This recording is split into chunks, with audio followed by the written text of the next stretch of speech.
काफ़ी जगह ये भी देखने को मिल रहा है कि एलपीजी का जहाँ पे एजेंसियां है वहाँ पे लंबी लंबी कतारों में लोग लगे हुए हैं, एलपीजी मिल नहीं रहा है।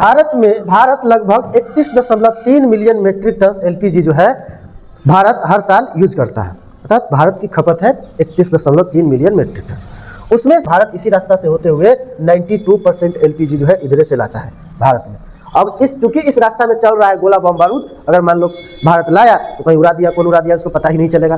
तो अभी दिक्कत है थोड़ा सा कि हम लोग कैसे इस रास्ता से अभी व्यापार करना बहुत ही दिक्कत है। सऊदी हो गया, कतर हो गया, ओमान हो गया, कुवैत हो गया, इन सभी देशों से लगभग 92% एलपीजी जो है मंगवाता है भारत में। मतलब इन्हीं सभी देशों से, मिडिल ईस्ट से ही लगभग पूरा का पूरा एलपीजी आता है। जो क्रूड ऑयल होता है, जो पेट्रोलियम होता है, उसको जब रिफाइनिंग किया जाता है तो रिफाइनिंग प्रोसेस में डीजल का निर्माण होता है, पेट्रोल का निर्माण होता है, पैराफिन ऑयल का निर्माण होता है।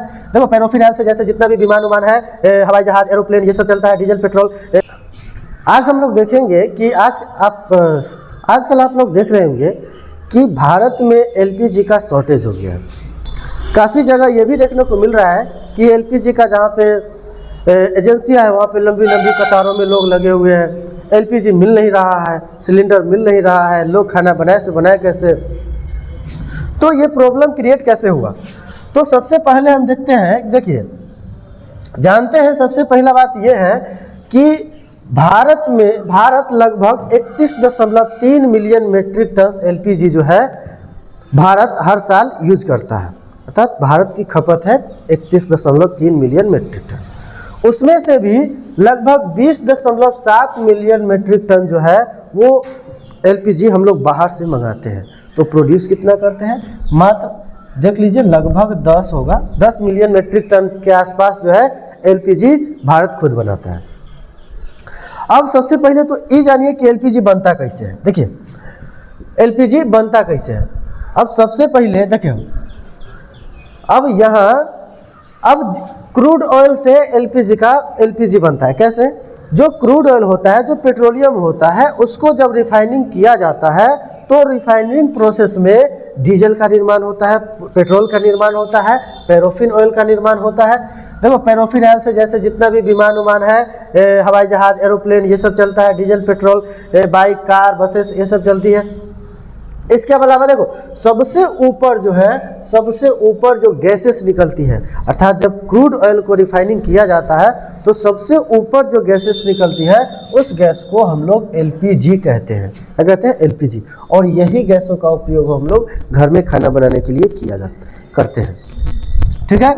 और उसमें भी अब यहाँ क्या है, अब देखो जब क्रूड ऑयल को रिफाइनिंग किया जाता है तो इसका एक भी वेस्ट पदार्थ नहीं होता है, वेस्ट नहीं होता है। मतलब लगभग सब चीज़ जो होता है वो कहीं ना कहीं उपयोग कर लेते हैं। देखो सबसे कचरा नीचे वाला जो कीचड़ वाला पदार्थ बचता है उसका भी प्रयोग हम लोग रोड बनाने में कर लेते हैं, घर बनाने में कर लेते हैं।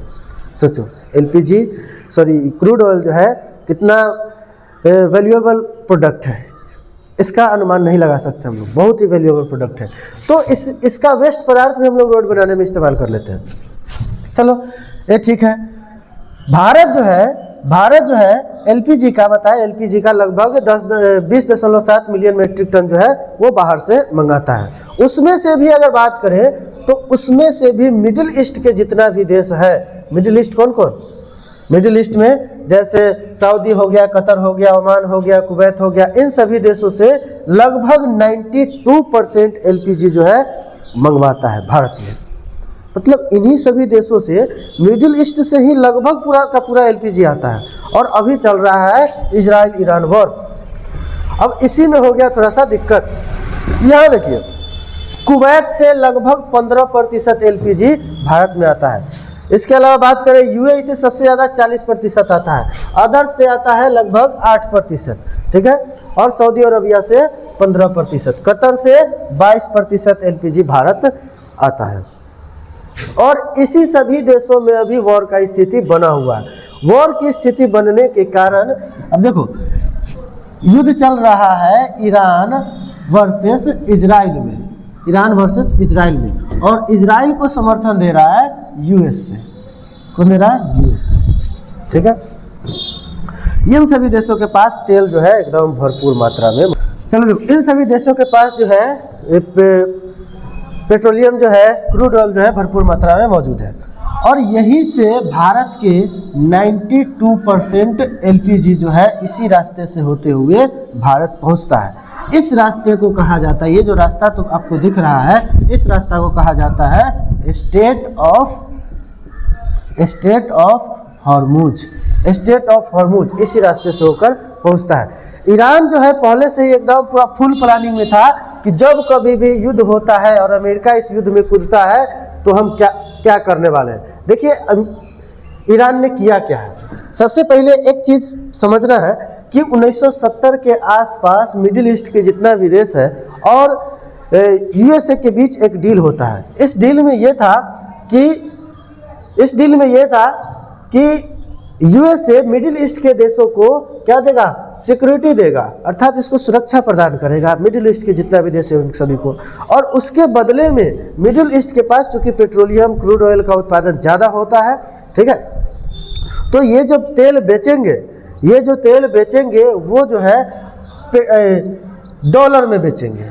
कैसे में बेचेंगे? डॉलर में। इससे क्या होगा कि अमेरिका का डॉलर काफ़ी मजबूत होगा, ठीक है। तो इसी को कहा जाता है पेट्रो डॉलर। क्या कहा जाता है? Petro dollar. अर्थात मिडिल ईस्ट के जितना भी देश है वो अपना पेट्रोलियम जो है डॉलर में बेचते हैं, इसको कहते हैं हम लोग पेट्रो डॉलर, ठीक है। ये संधि हुआ था। ईरान जो है इसको पता था कि अगर युद्ध होगा तो हमको करना क्या है, ये पूरा बर्बाद कर दिया एकदम कि अमेरिका जो है, अमेरिका के बजाते से इन सभी मिडिल ईस्ट के देशों के पास अपना मिलिट्री बेसेस बनाया हुआ है, वहाँ पर इसका सेना रहता है, वहाँ पर बढ़िया बढ़िया गोला बम बारूद सब एकदम पूरा सिस्टम व्यवस्था एकदम रखा हुआ है पूरा सभी देशों के पास। क्यों? क्योंकि इसको सुरक्षा भी तो देना है। यही तो डील हुआ था 1970 में। तो ईरान और इजराइल वॉर में सबसे पहले ईरान जो है, चूँकि अमेरिका काफ़ी दूर है, अमेरिका मैप के हिसाब से देखें तो काफ़ी दूर है, तो उसको तो नुकसान पहुंचा नहीं सकता ईरान, क्योंकि वो बहुत दूर है। तो ईरान ने इन सभी मिडिल ईस्ट के जितना भी देश है जिसमें जो मिलिट्री बेसेस बनाए थे अमेरिका यूएसए, उसको सबको पहले नष्ट किया, सबको उड़ाया एकदम। ईरान भी कम नहीं है, ईरान भी पीछे नहीं है, वो भी बढ़िया से उड़ाया। भले ईरान बर्बाद हुआ तो हुआ, लेकिन अमेरिका को भी बता दिया कि हाँ पावर, ठीक है। उसके बाद ईरान क्या किया, उसको पता था कि हमको करना क्या है। उसके बाद जितने भी सऊदी अरब हो गया, कुवैत हो गया, कतर हो गया, यूएई हो गया, ओमान हो गया, इन सभी देशों के पास जो क्रूड ऑयल रिफाइनिंग कंपनियां थी उन सभी पर अटैक कर दिया, जिसके कारण क्रूड ऑयल रिफाइनिंग होना बंद हो गया। जब क्रूड ऑयल रिफाइनिंग नहीं होगा तो पेट्रोल कैसे बनेगा, डीजल कैसे बनेगा, पैराफिन ऑयल कैसे बनेगा, एलपीजी कैसे बनेगा। तो अटैक के कारण ये सभी बनना हो गया बंद। अब चूंकि देखो ये भी एक पड़ोसी देश है ईरान सभी का, लेकिन इन्होंने भी इसके साथ इसका लोटिया डुबो दिया है बढ़िया से, ठीक है। अमेरिका तो गया, अमेरिका का भी नुकसान हुआ है, लेकिन सबसे ज़्यादा नुकसान जो है इस युद्ध में एक पड़ोसी देशों को झेलना पड़ा है, ठीक है। तो यहाँ तो डील हुआ था 1970 में कि इसके बदले में मतलब पेट्रोल को डॉलर में बेचेंगे, अर्थात पेट्रोल डॉलर इसको बोल रहे हैं, तो इसके बदले हमको सुरक्षा मिलेगा। लेकिन अमेरिका इस बात से इस काम को करने में नाकामयाब रहा, क्योंकि यहाँ पर ईरान बढ़िया से बढ़िया रिफाइनिंग कंपनियाँ से एकदम उड़ा दिया। अब बस अमेरिका देखते रह गया, कुछ भी नहीं हुआ, ठीक है। तो ये जो रास्ता है, अब इस रास्ता की बात करो, स्टेट ऑफ हॉर्मुज, इसी रास्ता का नाम क्या है? State of Hormuz. इसी रास्ता से होते हुए लगभग 20% व्यापार होता है पूरी दुनिया का।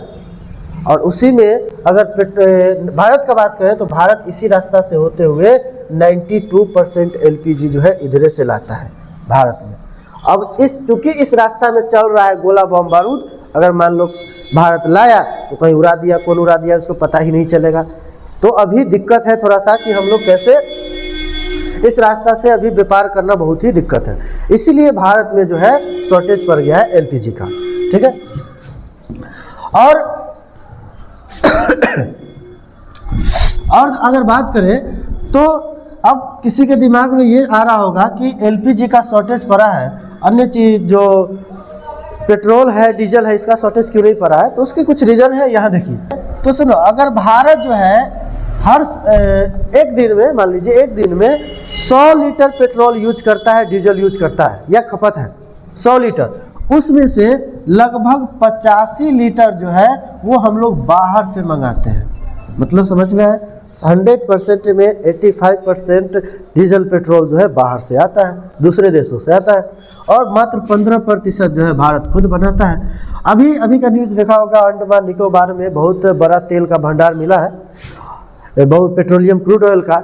अब धीरे धीरे उसका रिफाइनिंग होगा, लेकिन अभी चालू नहीं हुआ है, तो वो तो बाद की बात है, अभी का बात करते हैं, ठीक है। तो इसमें क्या है कि भारत जो है उसमें से भी 40% जो पेट्रोलियम है वो रसिया से आता था। और अभी क्या है कि भारत जो है, अगर पेट्रोलियम का बात करें तो पेट्रोलियम रूस से न लेकर के पेट्रोलियम का बात करें तो पेट्रोलियम जो इधर से आ रहा था, इधर से अगर रास्ता बंद है, इधर से नहीं आ रहा, तो कुछ मात्रा में हम रसिया से बढ़ा करके ले सकते हैं, जिससे हमारे में पेट्रोल की डीजल की कमी नहीं होगी, और हुआ भी नहीं। और इसके अलावा भारत के पास लगभग 70 से 75 दिन का पेट्रोल जो है रिजर्व भी था, इसलिए पेट्रोल डीजल में दिक्कत नहीं हुआ। लगभग पेट्रोल डीजल वैसा ही है, कोई दिक्कत नहीं है।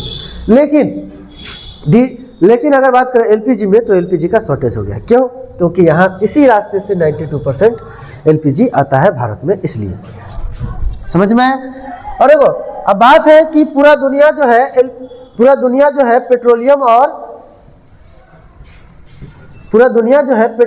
और सेमीकंडक्टर पर चलता है। कैसे? ये देखिए, देखो, जिस देश के पास पेट्रोलियम, ठीक है, जिस देश के पास सेमीकंडक्टर है, वो देश कहीं ना कहीं बहुत ज़्यादा विकास किया है, और जिसके पास है वो कर भी रहा है बहुत ज़्यादा, क्योंकि पूरा दुनिया इसी पर चलता है। पेट्रोल है, अगर वो नहीं रहेगा, डीजल नहीं रहेंगे, या पैराफिन नहीं रहेंगे, और सीधे क्रूड ऑयल नहीं रहेंगे। क्रूड ऑयल नहीं रहेंगे तो ये सब नहीं बनेगा, ना पेट्रोल, ना डीजल, ना पैराफिन, ना एलपीजी, कुछ भी नहीं बनेगा। नहीं बनेगा तो चलेगा कैसे? गाड़ी चलता है किससे? पेट्रोल डीजल से। गाड़ी चलता है किससे? पेट्रोल डीजल से। हवाई जहाज किससे? पैराफिन ऑयल से। फिर घर में खाना किससे बनेगा? एलपीजी से। तो बहुत बड़ा दिक्कत है, ये नहीं रहेगा तो चल भी नहीं करेगा। तो ईरान को पता था कि जब तक इसको, मतलब ये क्या किया, जो सऊदी अरब, कतर, ओमान, इस सब के पास जो रिफाइनिंग कंपनियां थी उस पर अटैक किया, ताकि पूरा दुनिया में तेल के लिए, पेट्रोल के लिए, एलपीजी के लिए एक संकट छाए, जिसके कारण सभी दुनिया जो है इस युद्ध को रुकवाने आए। दुनिया के सभी देश इस युद्ध को रुकवाने का प्रयास करें, क्योंकि ये नहीं तो कुछ भी नहीं। और अगर बात करें सेमीकंडक्टर का, तो सेमीकंडक्टर जो है, जितना भी इलेक्ट्रॉनिक सामान है उसमें सेमीकंडक्टर और रेयर अर्थ मेटल का प्रयोग किया जाता है। जैसे ये बोर्ड है, मोबाइल है, टीवी है, एलईडी है, इस सब में रेयर अर्थ मेटल और ये सेमीकंडक्टर, इन सभी का प्रयोग किया जाता है। ये नहीं है तो बताओ, जिस देश के पास ये है वो ज़्यादा विकास है, क्योंकि आजकल इसी पर सब कुछ चल रहा है। पेट्रोल नहीं रहेगा तो बताओ, किसी भी देश का अर्थव्यवस्था जो है कोलैप्स हो जाएगा कि नहीं हो जाएगा? आराम से हो जाएगा, क्योंकि वहाँ पर गाड़ियाँ नहीं चलेगी, सब चीज़ बंद है। अभी पाकिस्तान का स्थिति देख लो भैया, पाकिस्तान में लॉकडाउन लग गया है, लॉकडाउन। ऐसा स्थिति खराब हो गया है कि वहाँ की सब चीज़ बंद हो चुका है, एकदम बहुत स्थिति खराब हो गया उसका।